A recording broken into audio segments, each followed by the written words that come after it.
It's an unscheduled video to show you this blockbuster new article from the Daily Mail. Check this out, exclusive. CIA secret office has conducted UFO retrieval missions on at least 9 crash sites around the world. Whistleblowers reveal. This is an amazing story, and I've asked some sources behind the scenes, namely Michael Herrera, if this checks out. I talked to him yesterday, and he said it matches everything that he knows about. The dots are all aligning, and they have plans in the background. Amazing stuff. Chris Lato, welcome to Lato Files. Welcome to the channel. Thanks for being here. I'm Chris Lato, retired F-16 pilot, now investigating UAPs, and this story is just amazing. It matches with my Black Ops story, my interview, 2-part interview with Michael Herrera. I think that interview is just amazing, blockbuster. So check that out to get some backstage information. Okay, so you can see here by Josh Boswell, Chris Sharp, and Matt Ford for the Daily Mail. Matt Ford, he also makes YouTube videos, and he has an interview with Josh Boswell and Chris Sharp talking more about this. But here's the article, 28 November in the Daily Mail. Wow, look at this.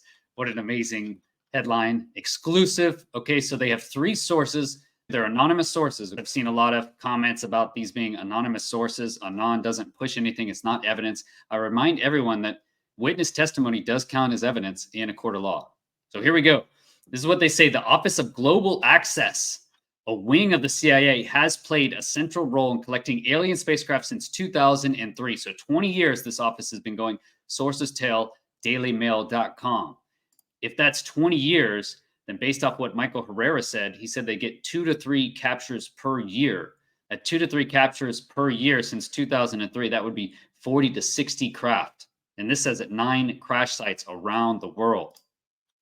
At least 9 non-human craft have been recovered by the U.S. government. Amazing. At least 9.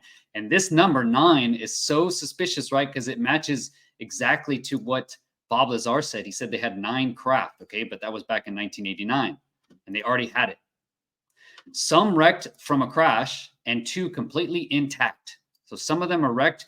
But as we heard before, some of these are just completely intact and empty. And some of them even have beings in them. But we've also heard stories of full craft just sitting there intact, which is mind-blowing to me.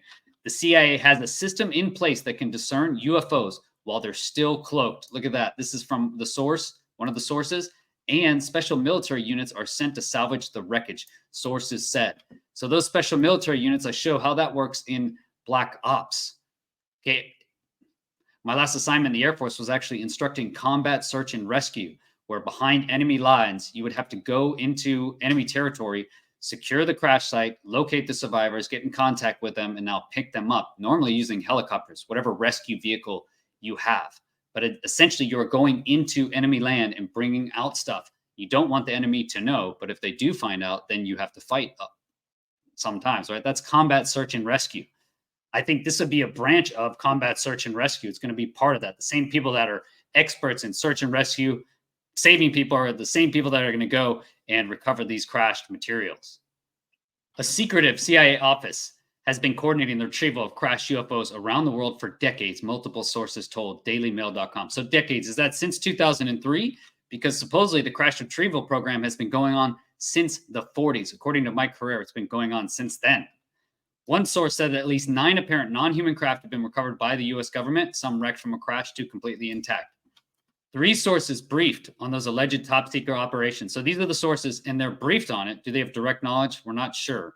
Told Daily Mail that the Office of Global Access, OGA, a small wing of the Central Intelligence Agency's Science and Technology Directorate, has played a central role since 2003 in orchestrating the collection of what could be alien spacecraft. And they name the guy who they think started it in this article. The 3 sources who spoke on condition of anonymity to avoid reprisals have all been briefed by individuals involved in those alleged UFO retrieval missions. And I've seen some pushback on this, people complaining that they're anonymous. Why aren't they bringing out their information? Well, first is they have briefed, at least one of these whistleblowers has briefed the Congress, right? They've already briefed the government. So this information has already been given to the government. Why would they reveal their personas, right? Their identities, and go through exactly the same thing that David Grush went through, or Michael Herrera? All these people are taking online issues, right? It is a lot of spears, and being a public person is not really fun, especially if you're not proud of necessarily what you've done. Imagine that. Okay, here is the patch. Is that the real patch? Patch technology targeting tradecraft, Office of Global Access. Look at that. Okay, there wasn't the photo. I'm just out of the picture here. I'm over this guy cut, man. You cutters. Should have been that photo. Okay, here is it on eminent domain. Okay, exercise of eminent domain. This is in the Disclosure Act. I just released a video last night saying it's meeting serious resistance in the House. And you can see who and why they are trying to stop that bill. I mean, it's pretty obvious. It is the defense industry. This is the eminent domain, right? And so this would mean that the federal government shall exercise eminent domain and own immediately any and all recovered technologies of unknown origin and biological evidence of non-human intelligence that may be controlled by defense contractors, okay? Any civilian organization or person, now the government is going to own it. They're pushing back on this clause, I'm guessing because the defense industry doesn't want to give up their toys. That's a lot of money, a lot of power. Information is power. Okay, so there's Matt Ford, Boswell, and Sharp here. You can check that out on the Good Trouble Show. He's been killing it lately. Matt Ford. Sources who spoke to dailymail.com shed light on how the CIA has allegedly coordinated the secret recovery and storage of these alleged crashed or landed UFOs. I believe it has something to do with Wright-Patterson Air Force Base. That must be a huge base for all this stuff because Mike Turner, also rumors from the beginning is Roswell crash debris was flown to Wright-Patterson Air Force Base. They say here there's at least 9 vehicles. There were different circumstances for different ones, which is quite interesting. Some crashed, I'm assuming. We said 2 were left completely intact. One source briefed by the program insiders told dailymail.com. So the source is briefed by program insiders. Okay, so it's not direct access. And I see how people can complain about that it is hearsay. But behind the scenes, the reason I'm bringing this kind of unscheduled is that I am hearing from Michael Herrera that this is legit. It has to do with the physical condition they're in. If it crashes, there's a lot of damage done. Others, 2 of them, are completely intact. This is amazing, right? The source said the CIA has a system in place that can discern UFOs while they're still cloaked, This is quite interesting because we've seen many cases where you can't see these things with your eyes, but we can pick them up with infrared systems. Dave Falch had a video from Jacksonville where literally in the optical, you could not see this ball just sitting there. And then when he swapped to a military grade infrared camera, you could see it. You could see it clearly. And he swapped back to optical and it wasn't there, right? And then later on, it disappeared also in the IR. So cloaking appears to be a definite fact of life here, which is just amazing, right? But they say they can actually discern UFOs while they're still cloaked. Look at that. And if the non-human craft land, crash, or are brought down to Earth, special military units are sent to try and salvage the wreckage. And this was the main claims. These are the main claims by Michael Herrera, is that his insider source is saying that we use special assets, people, essentially, with some sort of mental abilities that can communicate with these UFOs or use the alien technology to attract these craft and then shoot them down with scalar EMP weapons. I mean, it's amazing claims, sounds ridiculous, but look, it's showing up again and again. I mean, the dots are lining up. Another source with knowledge of the OGA's role said that they specialize in allowing the U.S. military to secretly access areas around the world where they would usually be denied, for example, behind enemy lines. So like I said, this is exactly like combat search and rescue. You need these sort of people.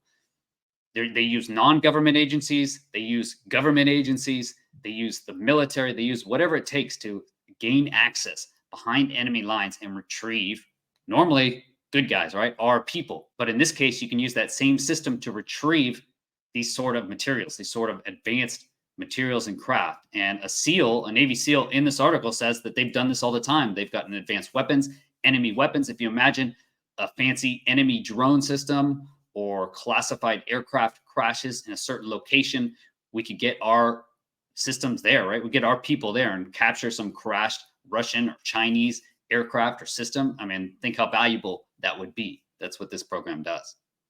So one source said, the task at hand is simply to get into custody and protect the secrecy of it. The actual physical retrieval is by the military, but it's not kept under military control because they have to keep too many records. So they start moving it out fairly quickly into private hands. And this has been the main argument, is that it is in the private hands of defense contractors. They say right here, the reason is the government has to keep too many records. It's too easy to track it. And that's where we should be looking. We should be looking where these government records disappear, right? Where there is a program and all of a sudden it goes away. This is where we can see where maybe this happened. Okay, continues. Documents published by the National Archives and Records Administration in December 2016 showed that the OGA was one of 56 offices in the CIA, with its chief and deputy making up 2 of a total of 286 director-level officials in the spy agency. An unclassified organizational chart published by the CIA in October 2015 lists the OGA among 9 offices in the science and technology wing of the agency. Late CIA expert Jeffrey Richardson wrote in a 2016 book on the agency that the OGA was established in 2003 and cited a CIA description that it integrates analysis, technology, and tradecraft to attack the most difficult targets and to provide worldwide collection capability. Look at that. And then they name the person in this article they think created it. And that is this guy, Doug Wolfe. Doug Wolfe. There he is. Doug Wolfe helped set up the CIA's Office of Global Access in 2003 and served as its deputy director. He managed unwarned access programs that deliver intelligence from the most challenging denied areas, according to a short biography published by a conference he attended in 2017. Okay, I also found this recent bio about Doug Wolfe. It says Mr. Wolfe served 33 years with the CIA and was its associate deputy director of science and technology. He served as chief information officer at the CIA from 2013 to 2016 in charge of agency information technology, vision, and strategic direction, along with advising the intelligence community. Throughout his career, he served multiple CIA positions. Among them were Deputy Director for Acquisition, Technology, and Facilities at the Office of the Director of National Intelligence. So he worked at ODNI.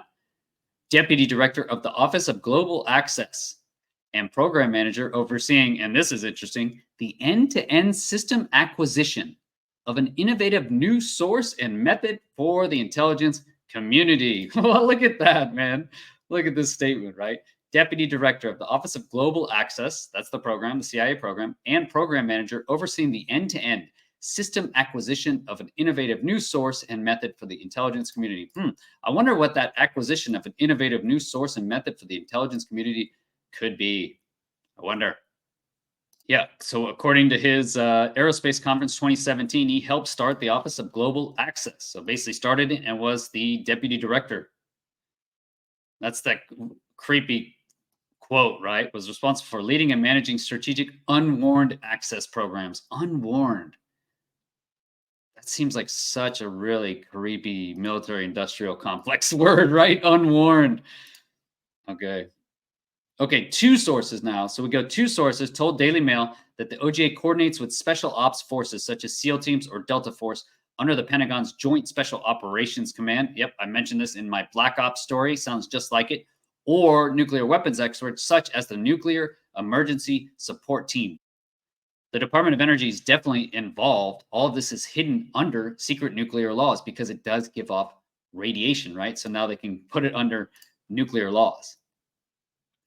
But another source who has briefed members of Congress, there we go, has briefed members of Congress on alleged crash retrievals, said that Nest had not been involved in any of these operations. So the one insider said it wasn't Nest, it was somebody else on the DOE.